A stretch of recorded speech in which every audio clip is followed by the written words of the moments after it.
Hello, it's Sam again, and today we are going to be doing my first book review ever, A Court of Thorns and Roses by Sarah J. Maas. This book has been on my TBR since last Christmas when I got the book, and I haven't gotten around to it because I started with the Throne of Glass series, and I know this is an unpopular opinion, but I never finished the series. I wasn't totally interested in it. I'll probably pick that series up again, but for now, I was ready to move on. Now I finally decided to read it. It was my first book of the month this month, and I have to tell you that I loved it. Everyone was like, oh my god, you're gonna love it, it's gonna be so exciting. I didn't really believe them, but this was a good book. It was a good way to start off the month, especially the month of October. It's kind of scary, it's kind of creepy, suspenseful. It was a great book for the month of October, so I'm really happy I read it. For those of you who don't know, A Court of Thorns and Roses is pretty much a YA fantasy retelling of Beauty and the Beast, and it also involves a lot of fairy lore, so I thought this would be an exciting read for me, and I was correct. This book and its sequel have both gotten rave reviews, like all of Sarah J. Maas's books, and they haven't gotten as high reviews as a lot of the Throne of Glass books, so I didn't really know what to expect. And I have to say, even though there are some similarities and you can definitely still tell it's Sarah J. Maas's writing style, this is a lot different, and it's a lot different experience, and for me it was a more enjoyable experience. Basically, the premise of the book is that our main character Feyre is a human, and she ends up hunting down a wolf who turns out to be a fairy, and after killing this fairy, she has to be taken to the fairy world to fulfill a treaty that says any human who kills a fairy must give their lives by either dying or being taken to the fairy realm, usually for slavery, but in this case it was a lord who took her in, and he decided to let her live at his manor and pretty much do whatever she wants. And I think right off the bat you can probably make some connections with Beauty and the Beast, a human girl being taken to the manor or the castle of another type of creature who is unhuman in some sort of way.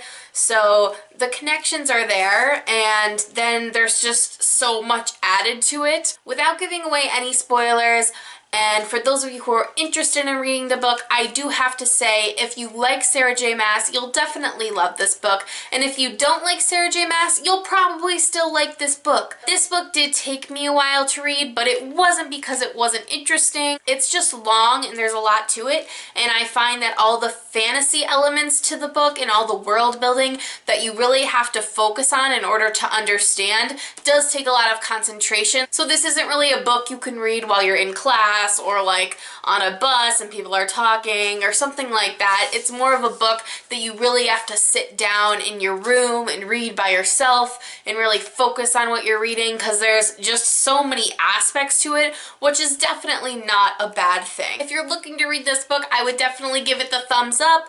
I think I gave this book a 5 out of 5 stars, which, to be fair, I am not very stingy with my star giving, so for some of you that might equate to a 4 or 4.5 out of 5, but at the same time, it was a good enough book for me to want to read the sequel right away, and for me to keep thinking about and get really involved in even when I'm not reading it. The entire time I was reading the book, if I had to put it down to do something else, I just wanted to get back into reading it. The last thing that I want to say without giving away any spoilers is that Sarah J. Maas's writing style is a little repetitive at some points, and I found that in the Throne of Glass series, and I find that in this series as well, where the main character will be trying to get something across, and it will be repeated and repeated in the dialogue or in the character's head until it's really pounded into your brain. So just to warn you, that is sort of the writing style, and sometimes I get really annoyed by that type of thing, and sometimes it actually turns me off to books completely and I don't want to read them, but that's not the case with these books. And I'd say the whole structure of the book and the whole structure of the writing style is definitely like typically YA. So if you're more used to reading adult fiction, definitely just realize that that's not what you're getting with this book, and definitely just put yourself in that different mindset before you start reading it. But overall, it was an absolutely great book. I fell in love with pretty much all of the characters except for the ones that I absolutely hated, but either way I had strong feelings about them, which is good. It definitely is fast-paced, there's a lot happening, and the setting is super cool and super interesting, and all of the magic that's going on in the fairy realm is absolutely just blows my mind. So this is definitely a great read, and I would definitely recommend it, especially to people who have liked Sarah J. Maas's other books, and especially to people who love YA fantasy. When I think of this series, I do get drawn to the Lunar Chronicles. The Lunar Chronicles is also sort of the fairy tale retelling in sort of a fantasy world,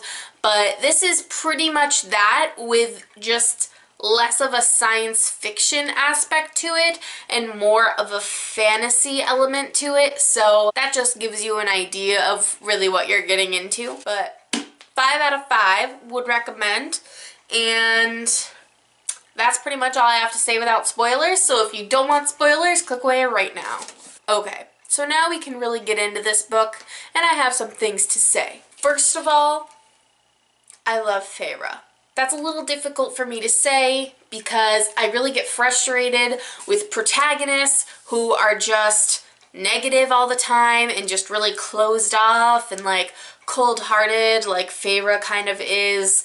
And I got that same kind of vibe from Selena in the Throne of Glass series. I know there's reasons for it. I know they're protecting themselves and they've been through a lot in their lives, so they're hardened people and everything like that, but that just made it hard for me to really connect with them. But with Feyre, I have to say it was a little different. I mean, she's still sort of like Selena in that aspect. I think they are pretty similar main characters, to be honest. Feyre definitely does have times when she admits things to herself in her head that make her seem almost more human than Selena is for me. Going on to the other characters, I have to say that I just never fell in love with Tamlin the way I think I was supposed to. I never really felt the love connection between the two of them, and I always kind of got like an Edward from Twilight vibe from Tamlin, and I really wanted to like him because Beauty and the Beast, I love the Beast, so I wanted to like Tamlin, but I just never fell in love with the character of Tamlin, and then towards the end of the story he's just kind of useless, so I mean, he's alright. Lucien, on the other hand, I did really like. I loved Lucien, and I have to say that I know he will probably not turn into a love interest, but I wish he would. He is snarky, and he is funny, and he is down to earth, so I'm kind of hoping he will move into a more central role in the next book. But my all-time favorite, and I'm sorry if you don't agree, is Rhysand. And I hope that I'm saying that right. I'm going off of the little pronunciation guide that she gives in the back of the book. I mean, I like Rhys. Rhys is a troublemaker, but at the same time, you can tell he wants to help her towards the end of this book, and he really gets her out of some sticky situations. If this turns into the love triangle I think it's turning into, I'm on Team Rhys. And I know some of you are probably like, what? No, Tamlin's awesome. I don't think so. And here's the deal. I know that Rhys really makes a deal with Feyre to pretty much own her for 1 week a month, but it's more of a deal rather than him just taking control of her. And at first it sounds like he's doing it just to be menacing, but then we really find out that he's doing it for her own good, and he really is on her side towards the end of the story. So I'm thinking in the second book that we're gonna get more of a view into why he did what he did with that, and I want to be understanding of that, but I do have to say I'm more okay with that than I am okay with Tamlin's relationship with Pharaoh, which I think is totally controlling and sort of weird. Again, like Edward and Bella, I don't like it. I came up with a quote to tell you why I don't like it. And this is right after he freaks out and is all like sexual and bites her on the neck after that like mating festival that happens. I'm not really sure what happened, but all I know is that he bit her on the neck, like pushed her up against the wall. So it was definitely violating at first. And then the next day, this is what really gets me. They're talking about it, and Tamlin says, "So if Feyre can't be bothered to listen to orders, then I can't be held accountable for the consequences." That line really got me, because let me tell you, that is victim blaming, and although it may be different in the context of this story, it's still not okay in any context, and it really pissed me off and kind of made me need to put the book down for a little while and come back to it. So definitely not a fan of that relationship. It really kind of gets me going. And with the plot of the book, I have to say I was happy with how the plot went. There was still some frustration. I mean, there was definitely some corniness in this book that I just read over and I couldn't ignore. I had to really pause and just be like, did I really just read that or not? And that's okay. I was kind of expecting it, but still. I literally dog-eared this page so I could read it to you to just show you what I was feeling when I read this. Feyre is trying to describe being scared, and she says, "A shiver spider walked down my spine." What? A shiver spider? To me, that felt like something that a third grader would write in a Halloween poem, and it's okay because it didn't happen a lot in the book, but there was still a few instances like that where I was just like, are we serious right now? I also liked the plot of the story because I happen to love when people have to do a series of competitions. I don't know why, but that is the most exciting thing for me. The Hunger Games, when they have to do the different training things to get into the arena, and then Divergent when she has to do the different competitions and things so that she can get into the faction. It's just, I love those type of things, and so when they said that there would be 3 tasks she had to accomplish, I was like, ooh.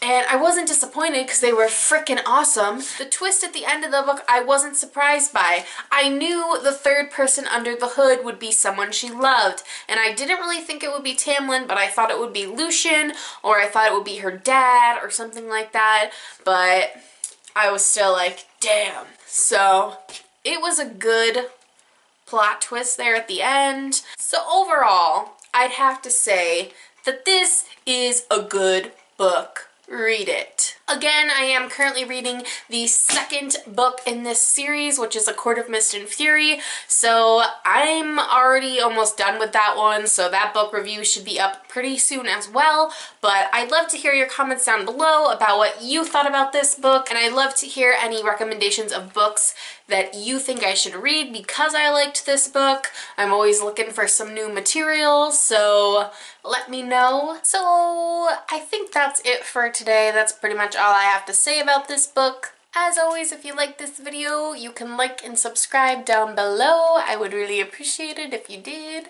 And that's it.